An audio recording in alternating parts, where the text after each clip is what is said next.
皆さんこんにちは。お元気でしょうか。今日は私の結婚の失敗の話をしていきたいというふうに思います。前回のビデオで輝く笑顔の集団がいて、そこがアフリカ系アメリカ人のプロテスタント教会だったという話をしました。そこでゴスペル音楽との衝撃的な出会いをした私は、心の癒しを受けてその教会に通うようになりました。聞いているだけで心の癒しを受けた私は、この人たちが歌っているジーザスというものにとても興味を持つようになりました。そして私はイエス・キリストを信じる祈りをしてクリスチャンになりました。クリスチャンになる前、毎週のようにディスコに行ってたんですけども、そのようなワイルドな生活をしていた時、行きつけのディスコの用心棒をしていた米軍の兵隊と知り合い、反同性のような生活をしていました。ディスコで働いていた彼にはいつもこの女性の影を感じるというか、女性関係で揉めることが何度もありました。そういう関係に傷ついていた私がゴスペル音楽と出会い、教会に通うようになり、心の癒しを体験していく中でディスコに行かなくなり、揉めることも嫌になり、そして、彼との関係を考え直そうと思い始めました。また教会の牧師さんたちから結婚していない人たちの男女の関係について教えていただいたりとかですね、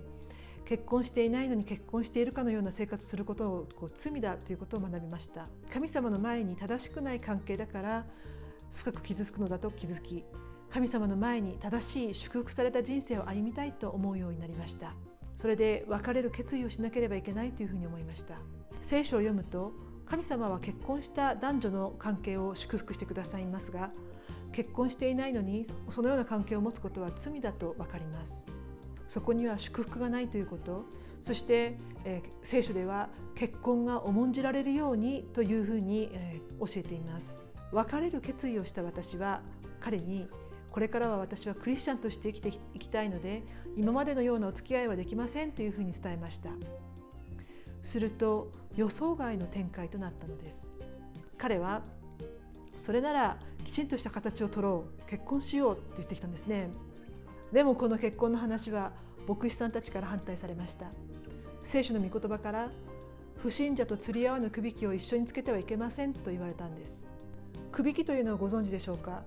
牛や馬の家畜を2頭並べて、その首の後ろのところにですね、2頭並べてその首の後ろにつなげる、2頭をつなげる横置きのことなんですけども、それを馬車とかにかけるんですね。合わない相手とくびきを折っちゃったら大変ですよね。振り回されてしまいますから。ところが牧師さんからそのようにちゃんと説明を受けて、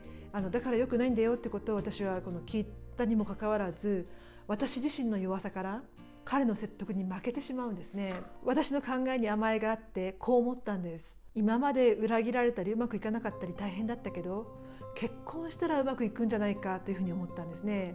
でもはっきり言います。結婚前にダメだったことは結婚したらもっとダメになります。多くの人は結婚をゴールだと思います。そして結婚したら良い方向に行くだろうと考えます。間違いです。でも恋は盲目と言いますよね。結婚前に不安要素がたくさん見えていても、片目をつむるっていうんですかね、見えないふりをしてしまうんですね。そして結婚したら大丈夫だろうと結婚に甘い期待を持ち、私は結婚してしまいました。ベイビークリスチャンだったということで、神様の導きとかきちんと考えることができなかったんですね。皆さんはこのような失敗をしないために、ちゃんと結婚相手については祈って神様の御心の人と結婚していただきたいというふうに思います。また年齢的なものも原因の一つでした。アラサーだったこともあり、この人を逃したらもう出会いがないんじゃないかというふうに思ったんですね。これ結構多くの人がつまずくところだと思います。皆さん惑わされないでください。その人を逃しても全然大丈夫です。神様がもっと良い人、最善の人を私たちに与えてくださるからです。私は牧師さんから、あなたをダイヤモンドのように大切にしてくれる人と結婚しなさいと言われていました。私は彼から全くダイヤモンドのようには扱われていませんでした。でもアドバイスを聞けなかったんです。そして私たちは結婚したわけですけども、結婚生活は第1日目から問題が起こりました。無言電話が来るんですね旦那が出るとちゃんと話をするのに、私が出るとガチャッと切れるんですね。いつも女性の影を感じて、私の心はもう疑心暗鬼になっていました。疑心暗鬼になっている私を夫は愛おしいと思うはずがありません。そのうち私に嫌気がさし、夫は再びディスコとかクラブとかに踊りに行くようになりました。で、朝まで飲み明かすような日々となったのです。夫は遊びに出る、そして私は教会に行く。まさに釣り合わぬくびきを折っちゃったわけですね。私たちは大変でした。そのような結婚生活は長くは続きませんでした。離婚を前提として私たちは別居することになりました。私が家を出てアパートを借りて一人暮らしを始めました。ところが体調が悪いんですね。別居して1週間目ぐらいになんとまさかの妊娠が発覚したんですね。夫に言いましたが全く喜ばれませんでした。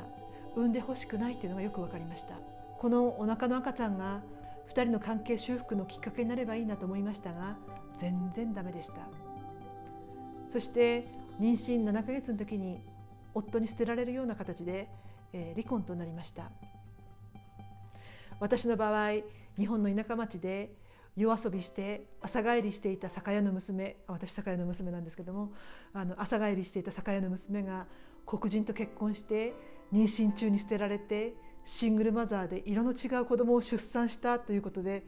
その辺のドラマを見ているよりもきっと近所の方々はですね、もう格好のゴシップネタだったと思うんですね。でも私は教会に行っていたので守りがありました。後に再婚しましたけども、子供がいたことで得したことはたくさんありますが、損をしたことは一つもありません。私の結婚は散々たるもので、離婚の際も養育費も慰謝料もですねありませんでした。それでも神様が必要をすべて備えてくださり、足りないことはなく、娘はアメリカの州立大学を卒業して今は元気に日本で生活しています。元の夫は2003年に突然亡くなってしまったんですね。神様の導きっていうのは不思議というか、その同じ年に私は長期宣教師になりました。そしてアメリカに使わされることになったんですけども、なんとですね、その使わされた先が元夫の出身地だったんですね。その宣教地での第1回目の礼拝っていうのは、なんとこの元夫のお母さんの協力で元夫の実家のリビングルームで礼拝が行われました。私のアメリカの宣教の働きはこの別れた夫の実家から始まったんです。大失敗の結婚でしたが、神様の恵みの中で神様がその失敗した結婚をも益と変えてくださり、祝福と変えてくださいました。聖書のローマ人の手紙8章28節に、神を愛する人々、すなわち神のご計画に従って召された人々のためには、神がすべてのことを働かせて益としてくださることを私たちは知っていますというふうに書いてあります。失敗も神様は祝福へと書いてくださいます。今日はこの辺で終わりにしたいと思います。もしこの動画いいなと思ったら、いいねのボタンとチャンネル登録をお願いします。ではまた会いましょう。さようなら。